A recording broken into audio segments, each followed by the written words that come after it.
Welcome everybody. Today for lesson number 9, we are going to be completing these activities on our graph piece of paper. We're going to be using our pens and pencils, and we're going to be using tracing paper. I have parchment paper at home, so that's what I am using, but normally I use patty paper. It's a little bit easier to write on, but this will work for today.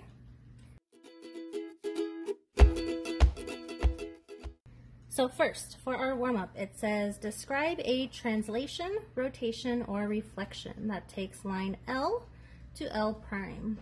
So I can see that this line right here is L, and we want to move it so it is on top of L prime.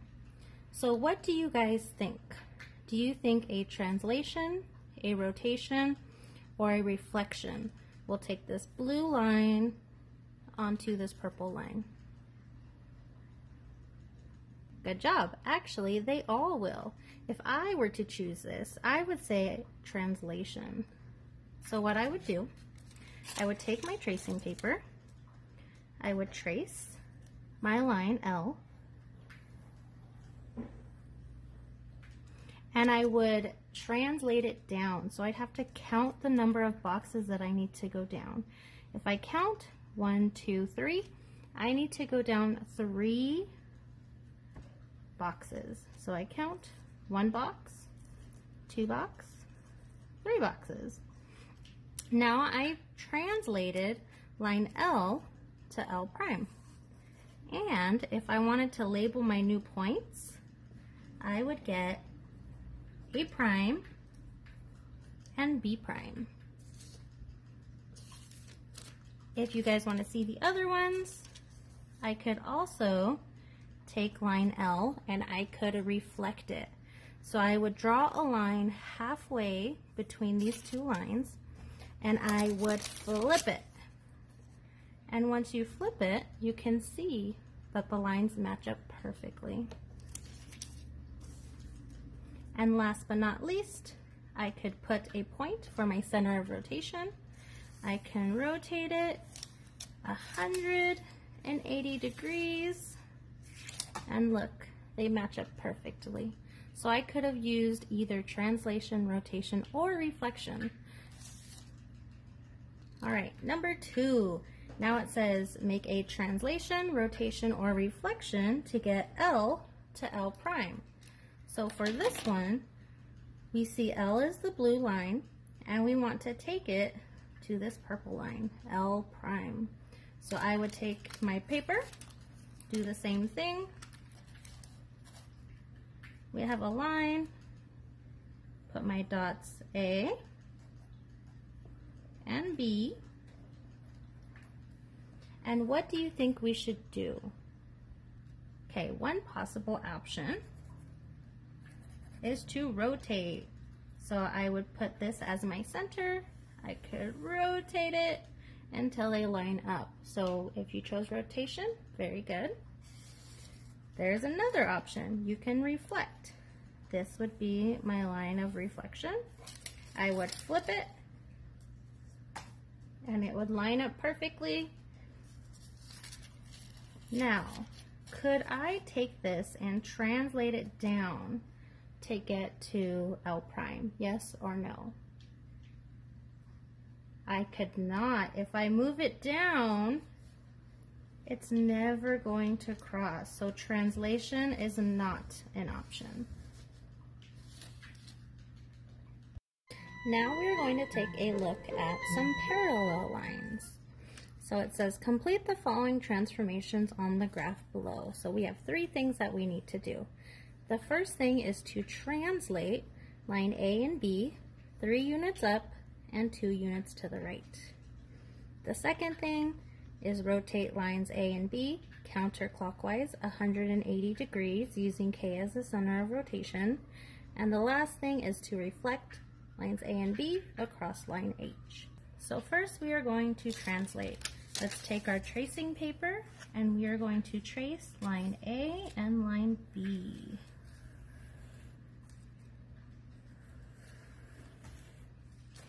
Now it says I want to translate these 3 units up and 2 units to the right. So let's count. 1, 2, 3, and we need 2 units to the right. 1, 2. Now I can draw my new lines. So I see it is there, so it is there.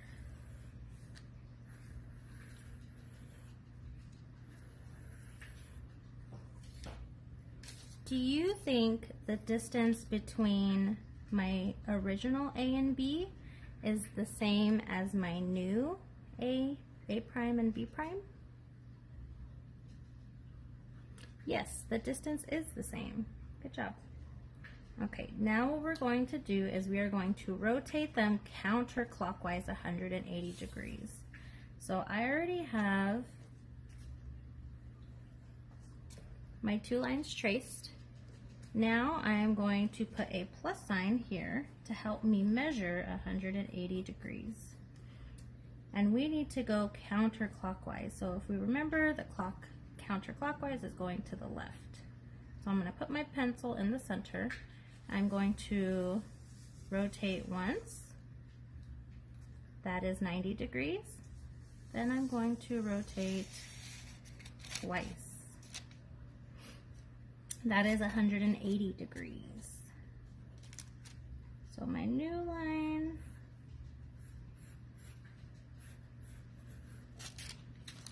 we can go all the way down. And if you guys notice, again, the distances are the same for each one because they are parallel. Okay, so now the last one. Reflect lines A and B across line H. Okay. So lines A and B, we need to reflect across H. So what I'm going to do is I'm going to draw my line of reflection so I can flip my paper. So once it's drawn, flip it, line it up, and now you have your new lines.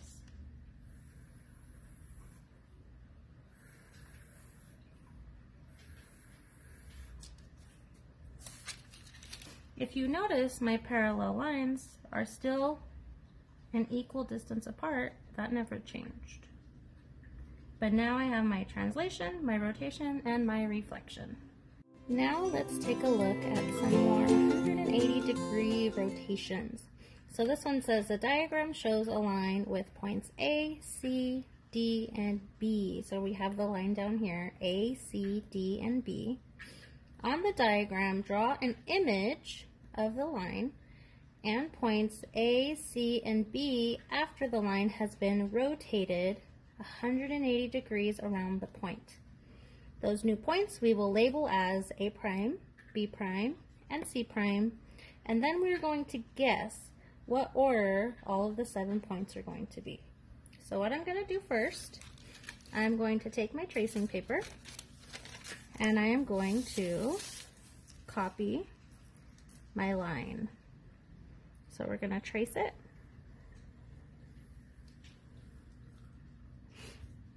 Let's put my point A, my point C, my point D, and my point B. And we want to now, we're going to be creating our new A prime and C prime and B prime. And we want to rotate around the point D. So I'm going to put a plus sign here. When I turn my paper 1 plus sign, that's 90 degrees. When I turn it 2 plus signs, that is 180 degrees. So I want you guys to guess what order do you think the points are going to be in? So we have A, C, D, and B. What order do you think it's going to be in? We're now going to have A prime, C prime, and B prime. Let's take a look. So I'm going to put my pencil on D and I'm going to rotate it 180 degrees. So if I rotate it once, that's 90 degrees. If I rotate it one more time, that is 180 degrees. So now we can see what our order is. If you look, you can see between this, we got A first, and then we got C, and then we got B prime, and then we got D, and then we got B, and then we got C prime, and then we got A prime. So this is our new order. If I put them over each other, you can see them. This one kind of falls off the edge. But we got A, C, B prime, D, B, C prime, and A after a rotation of 180 degrees. Let's rotate 180 degrees one more time. So this one says, this diagram shows a line with points A and C on a line. Okay, so we have A and C on a line. And line segment AD, where D is not on this line. We are going to rotate this figure 180 degrees around point C. We will label our new image as A prime and D prime, and then we're going to see what that looks like. Okay. Okay, so let's draw our line.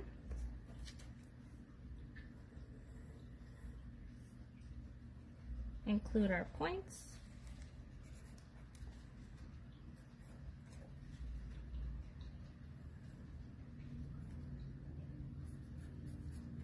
Put our plus sign here so we know how to do our 180 degrees.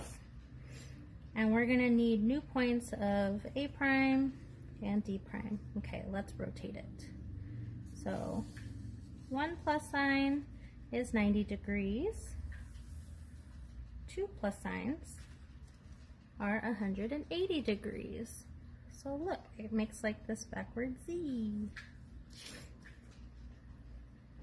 Okay, so let's put our new points.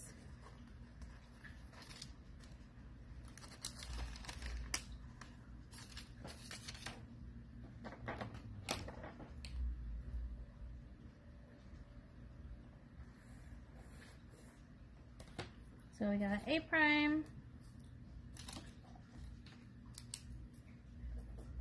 A prime, and D prime. So now my question for you guys is, what do you know about the relationship between the angle CAD, so CAD, what do you know about this angle and angle CA prime D prime, so CA prime D prime? What do you know about those two angles? Well, since we rotated it, and we know when we do a rotation, which is a rigid transformation, the angles stay the same.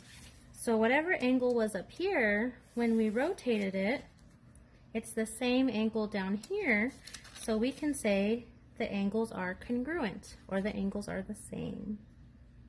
Now this one is really cool. So it says, take the diagram that shows these two lines, line L and M, so this is line L, and this is line M. They intersect at point O with A on line L and D on line M.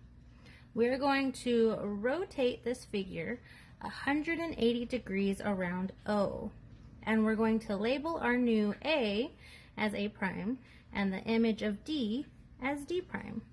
Okay, so this one, really cool. So what we're going to do, we're going to label our points, we're going to trace them,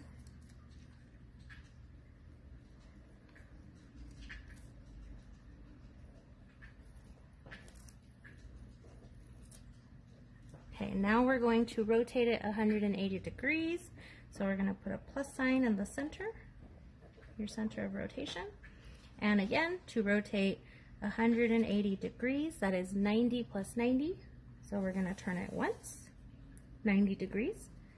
We're going to turn it twice, 180 degrees. So we'll put our new points.